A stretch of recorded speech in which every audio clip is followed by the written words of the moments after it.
You need a woman like me, Apache woman said to the cowboy that had saved her life. Before we dive into the story, don't forget to like the video and tells us in the comments where you are watching from. The storm didn't just arrive, it attacked. The sky turned black in minutes, the wind howled like something alive, and the sand cut through the air sharp enough to sting the skin. The cowboy had seen storms before, but this one felt different, dangerous, almost personal. He pulled his hat low and urged his horse forward, searching for shelter, any shelter, before it was too late. Then he saw her. At first, he thought it was just debris, something the storm had tossed across the desert. But as he got closer, his chest tightened. It was a woman. Barely moving. Half covered in sand, her body curled against the cold, like she had already given up fighting. He didn't hesitate. Jumping off his horse, he rushed toward her, dropping to his knees. Her skin was ice cold. Her breathing? Faint, too faint. For a second, he wondered if he was already too late. Hey, stay with me, he muttered, though he didn't even know if she could hear him. Her eyelids flickered slightly. That was enough. He quickly wrapped her in his coat, lifting her into his arms. She was lighter than he expected, fragile, like life itself was slipping through his fingers. The wind fought him every step of the way as he struggled back onto his horse, pulling her close to keep her from falling. Don't die on me now, he said under his breath, gripping tighter. The ride back to his cabin felt endless. The storm didn't ease, it grew worse. But he pushed through it, driven by something he couldn't explain. Maybe it was instinct. Maybe it was loneliness. Or maybe it was fate. By the time he reached the cabin, his hands were numb and his body exhausted. But he didn't stop. He kicked the door open, rushed inside, and laid her near the fire. The flames crackled to life as he fed them more wood, desperate to bring warmth back into her frozen body. Hours passed. He stayed by her side the entire time, checking her breathing, keeping the fire alive, refusing to let her slip away. At one point, he poured a few drops of water onto her lips, watching carefully for any sign of life. Then, finally, she moved. Just a small movement, but enough to send a wave of relief through him. Her eyes opened slightly, unfocused at first, then slowly sharpening as they landed on him. There was fear in them. Confusion. And something else, strength. You, her voice barely came out, dry and broken. You're safe, he said quietly. She studied him in silence, as if trying to understand why he was there, why he had helped. You could have left me, she whispered. He leaned back slightly, meeting her gaze without hesitation. Could've, he replied. But I don't leave people to die. There was a long pause. The storm still roared outside, but inside that small cabin, something had changed. Something quiet, something powerful. Her eyes didn't leave his. And even in her weakness, there was a fire in them that refused to fade. That was the moment he realized. Saving her might have been the easiest part. Understanding her? That would be the real storm. The night the outlaws came, the silence felt wrong. It wasn't the peaceful kind of quiet they had grown used to over the past few days. It was heavy, tense, like the air itself was holding its breath. The cowboy noticed it first. Years of living alone had sharpened his instincts, and right now, every part of him was on edge. He slowly set his cup down, eyes shifting toward the window. You hear that? He asked. The Apache woman didn't answer immediately. She was already listening. Then it came, faint at first, but unmistakable. Hoofbeats. More than one. Her expression hardened instantly. Not travelers, she said quietly. The cowboy stood up, moving toward the door. He didn't open it, just placed his hand on the wood, feeling the vibrations of approaching horses. His jaw tightened. Outlaws, he muttered. She was already on her feet, moving quickly but silently. No panic. No hesitation. She grabbed what little supplies they had and set them aside, then positioned herself near the window, peeking through a small gap. How many? He asked. 4, maybe 5, she replied. Armed. A brief silence passed between them, but it wasn't fear. It was understanding. They'll want shelter, he said. They'll take it, she corrected. That was all that needed to be said. The cowboy reached for his rifle, checking the chamber with steady hands. He had faced men like this before, desperate, reckless, dangerous. But this time, he wasn't alone. And somehow, that changed everything. A loud knock slammed against the door. "Open up," a rough voice shouted. "We know you're in there." Neither of them moved. Another bang, louder this time. "Last chance." The Apache woman glanced at him, her eyes sharp, calculating. "They won't wait long." He nodded slightly. "Then we don't give them time." The door burst open with a violent crack, wood splintering as the first outlaw forced his way inside. But he didn't get far. A shot rang out. The cowboy didn't miss. The man dropped instantly, and chaos erupted. The others rushed in, guns drawn, shouting, but they weren't prepared for what they walked into. Because she was already moving. Silent. Fast. Precise. While the cowboy held the front, she struck from the side, using the shadows to her advantage. One outlaw barely had time to turn before she disarmed him, sending his weapon crashing to the floor. Another fired blindly, missing completely as she slipped past him like smoke. "Behind you," the cowboy shouted. Too late. She had already handled it. Within moments, the fight turned. The outlaws, confident just seconds ago, were now stumbling, retreating, realizing they had made a terrible mistake. "Fall back," one of them yelled. And just like that, they were gone, disappearing into the night as quickly as they had come. Silence returned. But it wasn't the same silence as before. The cowboy lowered his rifle slowly, his breathing steady but his mind racing. He turned to look at her, and for the first time, he truly saw her. Not as someone he had rescued, but as someone who didn't need saving. "You've done this before," he said quietly. She didn't look at him right away. Instead, she stared at the broken door, the fading footprints outside. "Too many times," she replied. He stepped closer, still holding the rifle loosely in his hand. "You could have run," he said. "Left when things got bad." Now she looked at him.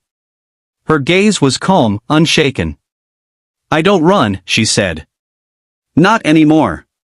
A long pause followed. Then, slowly, a small, knowing smile touched her lips. "That's why," she added softly, "you need a woman like me." This time, the cowboy didn't laugh. Because now, he believed her. Spring didn't arrive all at once, it crept in quietly. The snow began to melt, the rivers slowly came back to life, and the cold air softened just enough to remind them that winter wouldn't last forever. But inside the cabin, something else was changing too, something neither of them wanted to face. Distance. Not the kind you could measure in miles, but the kind that grows between two people when one of them knows they can't stay.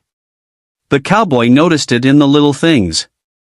The way she stood outside longer than usual, staring toward the horizon.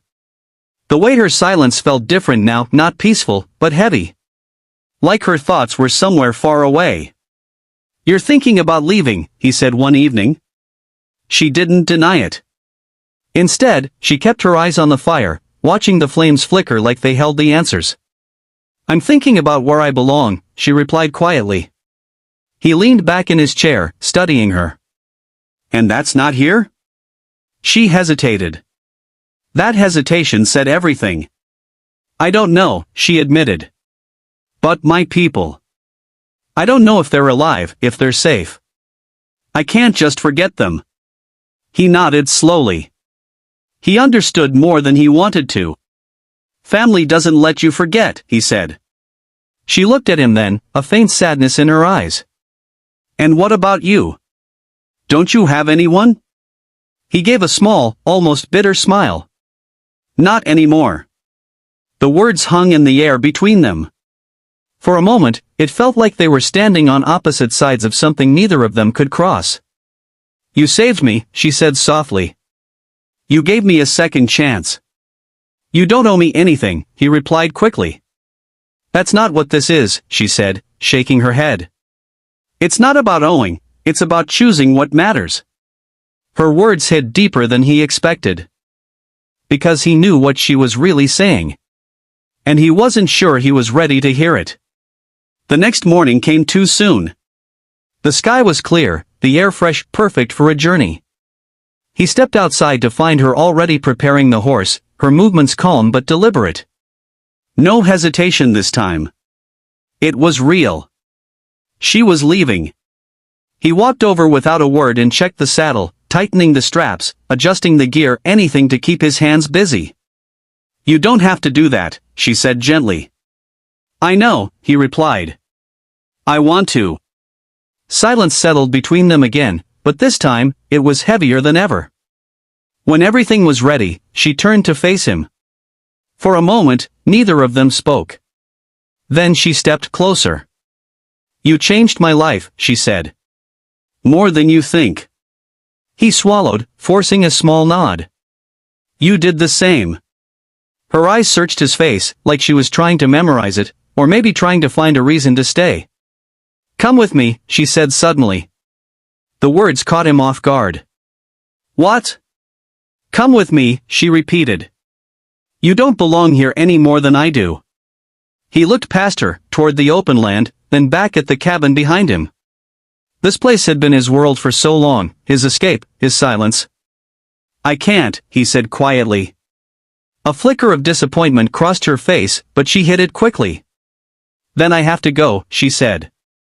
He nodded, even though it felt like something inside him was breaking apart. She mounted the horse, gripping the reins, but she didn't move right away. Instead, she looked down at him one last time. "You still need a woman like me," she said, her voice softer. The days after she left felt longer than they should have. The cabin was the same, the fire still burned, the wind still whispered through the cracks, but something was missing. Something important. The cowboy tried to ignore it at first, burying himself in work, fixing fences that didn't need fixing, riding farther than usual just to avoid the silence waiting for him at home.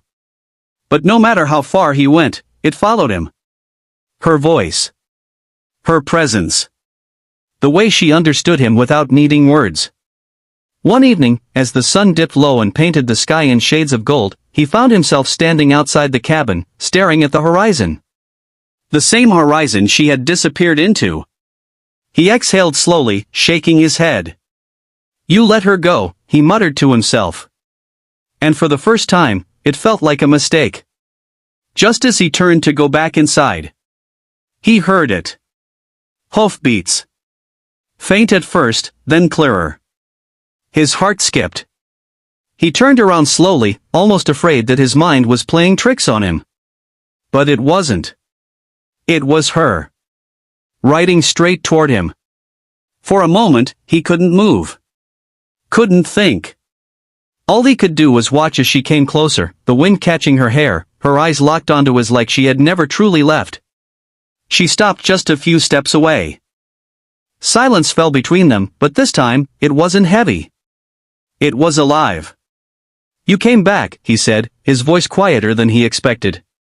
"I told you," she replied softly, stepping down from the horse. "I had to find where I belong." He swallowed. "And, did you?" She walked closer, stopping right in front of him. "Yes," she said. A pause. Then she placed her hand gently over his. And it wasn't a place. His chest tightened slightly. Then what was it? She held his gaze, her eyes steady, full of something deeper now, certainty. It was a person. The words hit him harder than any storm ever could. For a second, he didn't know what to say. "What about your people?" he finally asked. "They're safe," she replied. "I found them, but I also found myself." He nodded slowly, trying to take it all in. "And you chose to come back here?" She smiled faintly, shaking her head. "No," she said. His expression shifted slightly. "I chose you." The wind passed between them, softer now, warmer, like even the world around them had changed. He looked at her for a long moment, then let out a quiet breath, something inside him finally settling. "You once said I need a woman like you," he said. She tilted her head slightly. "I remember." He took a small step closer. "I don't need you," he said gently. For a brief second, her expression flickered. Then he continued. "I choose you too." That was all it took. A real smile spread across her face, warm, genuine, the kind that reached her eyes. And this time, neither of them looked at the horizon. Neither of them thought about leaving. Because for the first time, they both understood something simple, but powerful. Home isn't where you run to.